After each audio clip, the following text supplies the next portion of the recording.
Buenas noches. Vamos a rezar, ¿vale? Dios te salve María, llena eres de gracia, el Señor es contigo.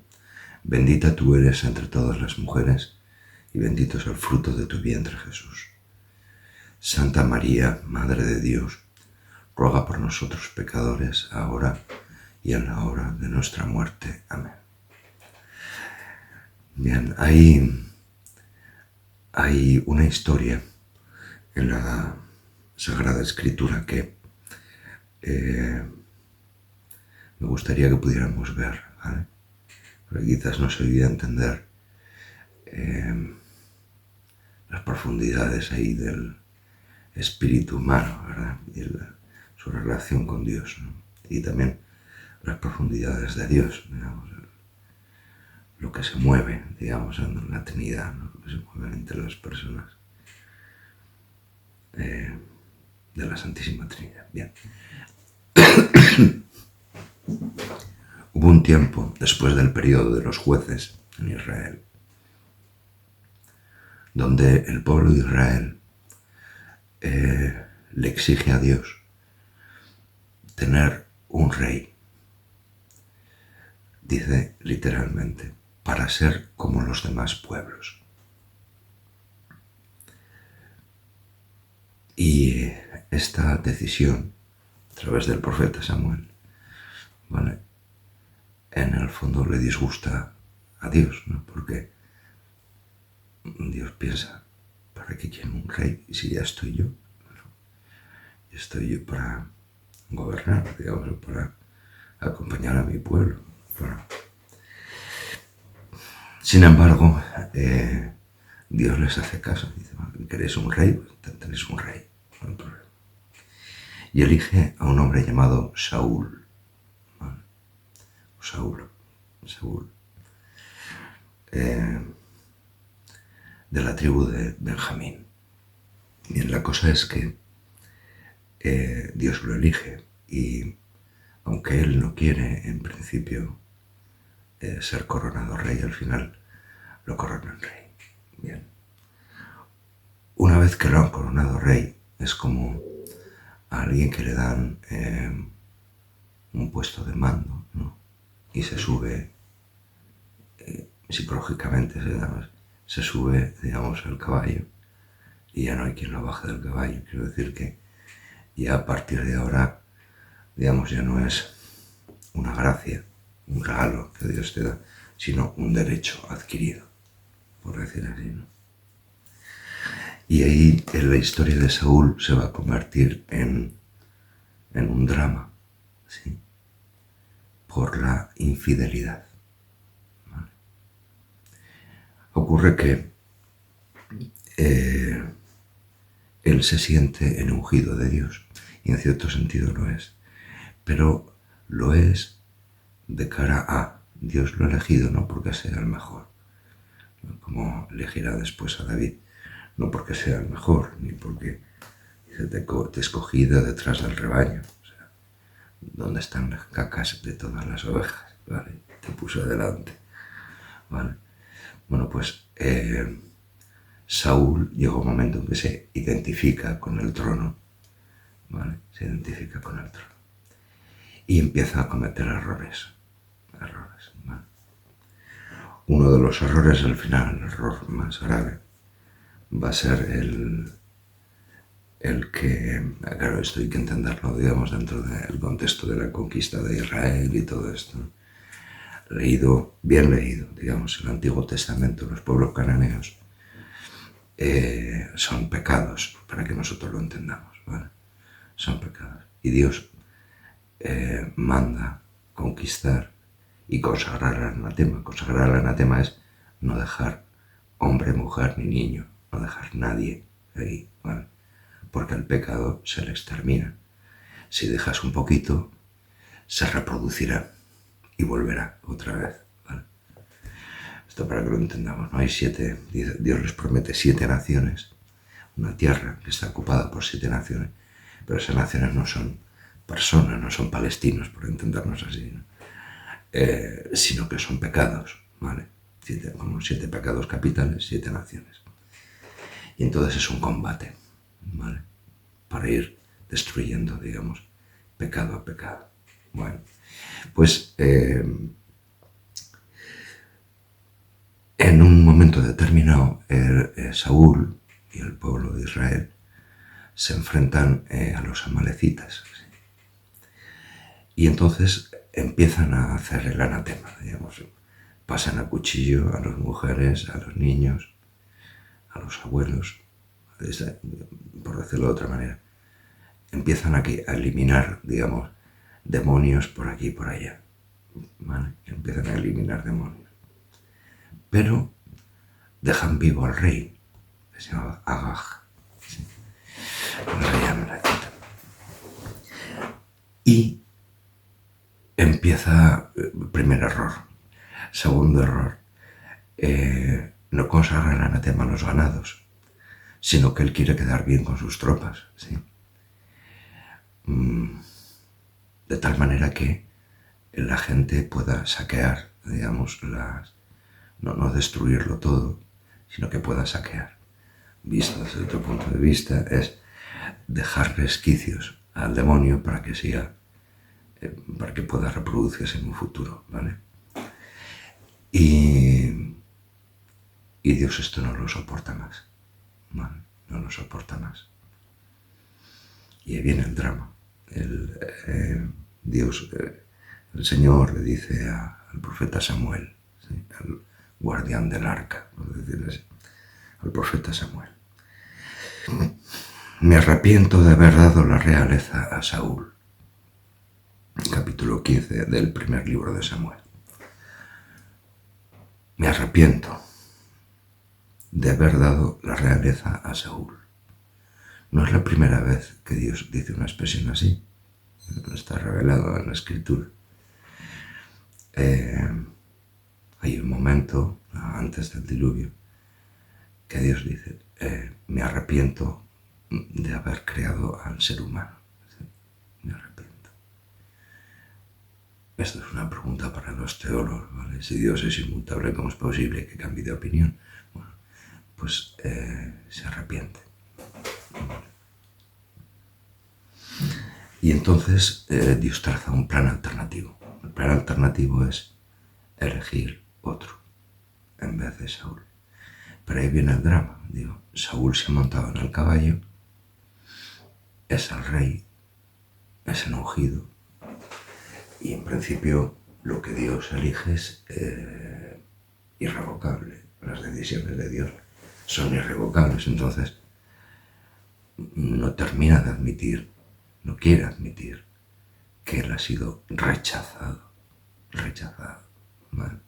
Incluso le pide perdón a Dios, pero Dios no lo escucha. Y a partir de ahí, el comportamiento psicológico de Saúl va a ser errático, va a ir cometiendo error tras error, error tras error. Elige a David. Y es a David, digamos, la alternativa, ¿vale? La que más odia Saúl, ¿vale? Pero claro, el Espíritu sopla por donde quiere, no por donde quiere el párroco, donde quieren los obispos, ¿vale? El Espíritu sopla donde quiere. Y la mayoría de las veces no en cuestiones programadas, en una pastoral programada como si fuera los objetivos de una empresa, unos objetivos empresariales, ¿no? Sino que surge donde menos te lo esperas. ¿Vale? Entonces, eso, digamos, los obispos hay veces que no lo entienden. Bueno, hay veces, la mayoría de las veces, o casi nunca lo entienden. El que Dios es muy libre para hacer surgir en su iglesia los movimientos que quiera, ¿sí? Que no tiene por qué ser algo que esté controlado absolutamente por la jerarquía, como en el caso de Saúl, sino que él hace lo que quiere, porque para eso es Dios. ¿Vale? No estamos nosotros por encima de la palabra, ¿vale? No somos los dueños absolutos de la palabra para definir a los demás lo que a nosotros nos parezca de la palabra. Si nosotros estamos por debajo, a la escucha, ¿vale? La palabra tiene una autoridad, Jesucristo tiene una autoridad y está por encima de nosotros.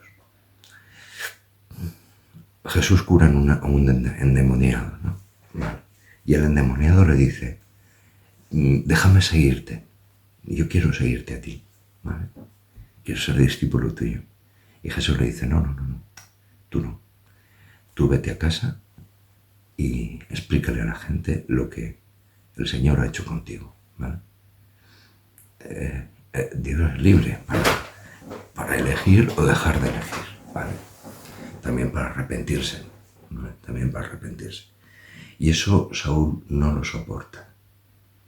Entonces, tiene que dirigir su odio contra algo objetivo, ¿no? Porque en el fondo no puede entender, no puede que él ha pecado, que no ha sido digno, ni ha sido fiel. Y que en vez de ayudar a los hijos de Israel los ha estado fastidiando, ¿vale? Fastidiando. Bien, la cosa es que aparece David y entonces ya tenemos un chivo expiatorio, ¿sí? Y tiene Saúl la excusa perfecta, ¿no? Entonces, pues, en una ocasión le lanza una lanza para matarlo, ¿sí? Y con el tiempo, David se tiene que convertir en un fugitivo, el ungido de Dios, ¿sí? Ungido, perseguido por otro ungido, ¿vale? Pero hay una diferencia entre los dos. Saúl en ningún momento pone en la escritura que amara a Dios, mientras que David sí. Esa es la diferencia, ¿no? Y entonces lo persigue a muerte, pero lo persigue a muerte durante toda su vida, ¿vale? ¿Y qué ocurre? Ocurre que como la actuación de Saúl de cada vez es más errática, de cada vez se confunde más, ¿vale? De cada vez hay más descontentos. Entonces cuenta la escritura que a David se le iban añadiendo en esa huida, digamos, perseguido por tal, todos los descontentos. Estaban sus hombres fieles, digamos, la gente fiel a David, que no era rey todavía, ¿no?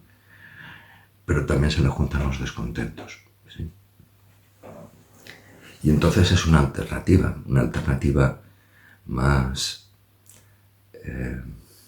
fascinante que seguir al viejo rey que está cabreado, que necesita que le toquen música por la noche para poder dormir, porque no puede conciliar el sueño, porque no puede entender que le han quitado el reino. ¿Vale? Que el favorito ya no es él, que el favorito es otro. Ese es el drama, ¿vale?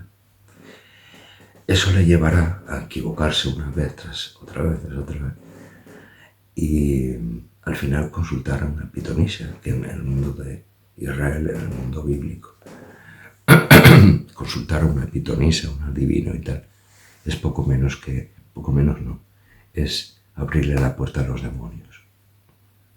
Y aparece en esa visión de la que habla la profetisa de Endor, ¿sí?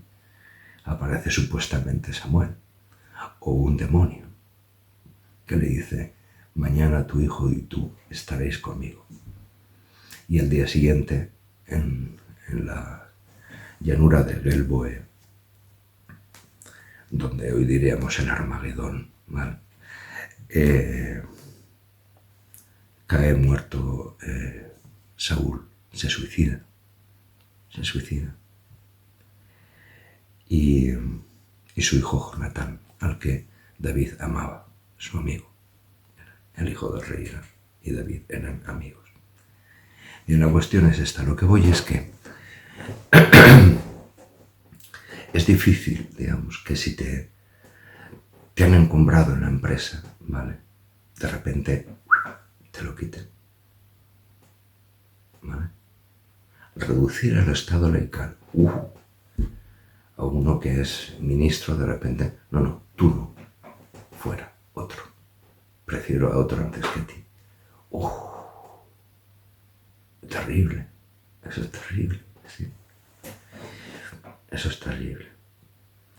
¿Y en cuál puede ser la conclusión de la historia de Saúl, el hombre, el rey rechazado, elegido, Dios encumbra y derriba de los tronos, del trono a los poderosos y enaltece a los humildes, ¿vale?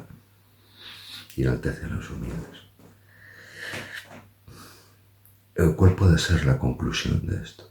La conclusión de esto es que,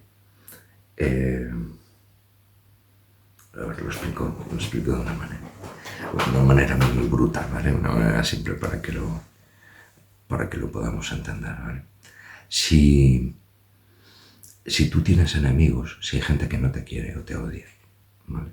O te rechaza, o tal, te puedes escapar, ¿sí? O te puedes defender, ¿vale? O simplemente con no mirar, te da igual que sean enemigos o que sean lo que digan, lo que quieran de ti, ¿vale?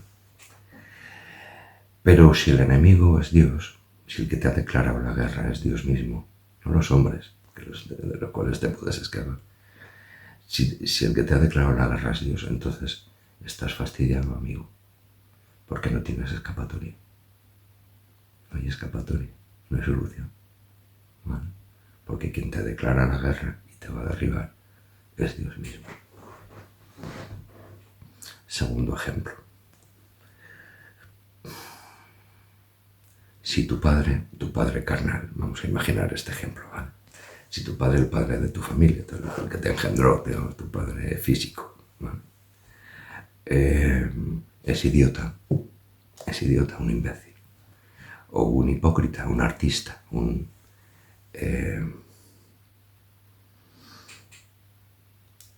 actor, ¿vale?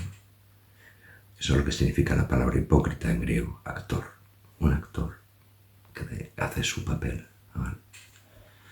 Estás fastidiado, estás muy fastidiado, porque no puedes negar que es tu padre, y porque la escritura y todo te dice honrarás al padre y a la madre, y sigue siendo tu padre, aunque sea un imbécil, sigue siendo tu padre. Y entonces estás muy fastidiado, estás entre la espada y la pared. Lo mismo que el rey Saúl, digamos. Estás entre la espada y la pared. Si Dios está en tu contra. Y por último, tercer cuestionamiento, para entendernos así a la bestia. Perdona que lo diga así. Si tu obispo, tu superior, o quien sea, el más alto cargo, es imbécil, estás muy fastidiado. Porque no tienes escapatoria. Vale, tiene que aguantar. David aguantó, sí, aguantó. Y no levantó su espada contra el rey. Podía haberlo matado, podía haberlo matado, pero no lo hace. No lo hace. Y cuando muere el rey escribe una elegía. Una elegía es una canción fúnebre, ensalzando, digamos, las grandezas de Saúl, sin contar sus pecados, que los conocía muy bien, pero ensalzando las grandezas de Saúl. ¿Y cuál es el resultado al final? El resultado al final es que a David se le nombra, se le unge rey. Y David también pecará como Saúl, pero con una diferencia, ¿vale? Con la misma pasión con la que David peca, con la misma pasión se vuelve a Dios pidiendo perdón, ¿vale? Hay un pasaje en la Escritura en la que el Señor, ¿no? Él va a casa de un cobrador de impuestos a cenar, y entonces el cobrador de impuestos le dice: si alguien ha defraudado, si alguien ha hecho mal, le pagaré 4 veces más, ¿no? Si alguien le ha robado, se lo devolveré, ¿vale? Le daré. Y el Señor dice: esta noche ha llegado la salvación a esta casa. ¿Por qué? Porque si no lo llegas a hacer, si no te llegas a reconciliar, si a todo al que le has hecho daño no le pides perdón o no le solucionas 4 veces más lo que has hecho, entonces el que estás fastidiado eres tú, ¿vale? Pues la sentencia está ya encima, ¿vale? Esta es la cosa. ¿Es duro? Sí, es muy duro. Pero es así, sí, es así. Entonces es un mensaje para los que tienen alguna responsabilidad, tanto en el mundo civil como en la iglesia, que tenemos alguna responsabilidad, ¿vale? El Señor te eligió y te ungió, ¿vale? No por ti, porque no eres nadie, ¿vale? Sino en favor de muchos hermanos. Entonces tu ministerio consiste no en quedar bien con los hombres, sino en quedar bien con Dios. No les repartas el ganado y lo dejes a la rapiña, digamos, sino consagra el anatema. Si Dios te ha dicho, consagra el anatema. Lo entiendas o no entiendas, sea popular o impopular, sea humanoide o no humanoide, hazlo. Porque como no lo hagas, ¿vale? El Señor le va a decir a Samuel, me arrepiento de haberle dado la realeza a Saúl. Bien, entonces, para entendernos, esto no es un juego, ¿vale? Esto no es un juego. Uno puede hacer todo el mal que quiera, en virtud de sus criterios. Cada uno tiene los suyos, ¿vale? Entonces, la gente puedes hacer todo el daño que quiera, pero que sepas que al final lo vas a pagar. Al final lo vas a pagar. Muy caro, además, ¿vale? Si Dios no hace acepción de personas, ¿por qué lo vas a hacer tú? ¿Vale? Si Dios te ha elegido para un ministerio como spectaculum mundi, ¿no? Hazlo, hazlo. Porque ya te digo, como vayas guardando muertos en el armario, uno y otro, llegará un momento en que los muertos sean tantos que Dios pueda decir, me arrepiento de haberle dado la realeza a Saúl. Y puede cambiar la historia. Porque Dios sabe más y está por encima de todo.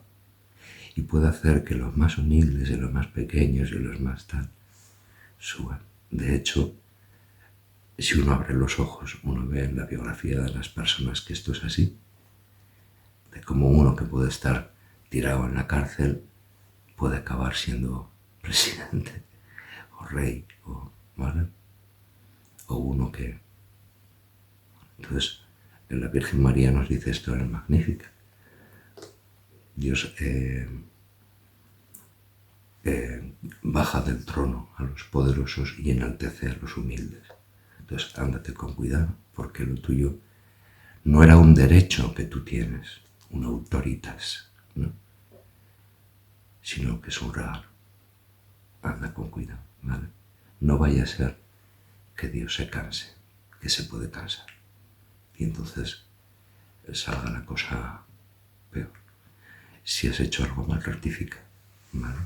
Y si has hecho daño a las personas, sobre todo, si tienes muertos en el armario, abre la puerta y empieza a sacarlos y empieza a restaurar todo eso. Que no en vano Jesucristo vino para una redención, no para una condenación, ¿vale? Sino para una redención.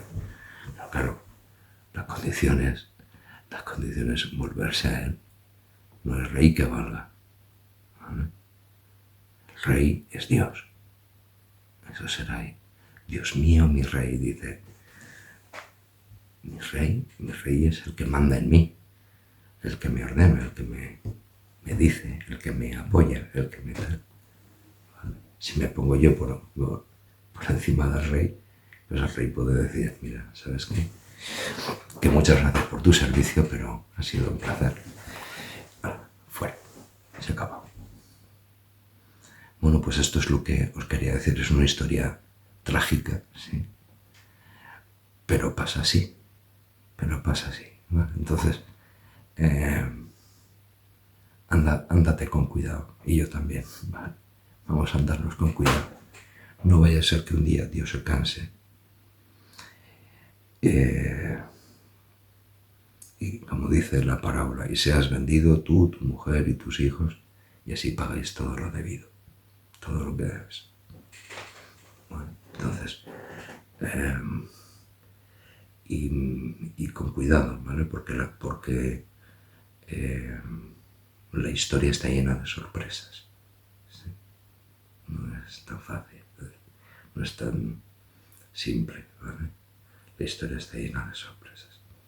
Si Dios está en contra tuya, estás fastidiado. Si tu padre es imbécil, estás fastidiado. Y si el que te manda es imbécil, también estás fastidiado. ¿Vale? Entonces, ¿qué es lo más sabio en todo eso? Callar, aguantar, ¿vale? Y seguir manteniendo esa relación de Dios contigo, ¿vale? Esta es la cosa. Bueno, pues nada, ánimo, ¿vale? Hay un libro, a mí es un autor que no me gusta, pero me gustó, o sea, pese a ser un autor que no... Sin embargo, tiene un libro sobre Saúl, me refiero al cardenal Martini, jesuita que ya falleció, que tenía libros pequeñitos de ejercicios espirituales sobre una figura bíblica, ¿vale? Y yo leí el libro de Saúl, de este cardenal, que además fue director del Instituto Bíblico de Roma, de los jesuitas, y me gustó, hay que decir la verdad, me gustó, ¿vale? Entonces, este es el asunto, ¿vale? Que uno no esté muy confiado, muy seguro de lo que tiene, porque igual eso se esfuma, ¿vale? Porque Dios no es imbécil. Venga, nos vemos.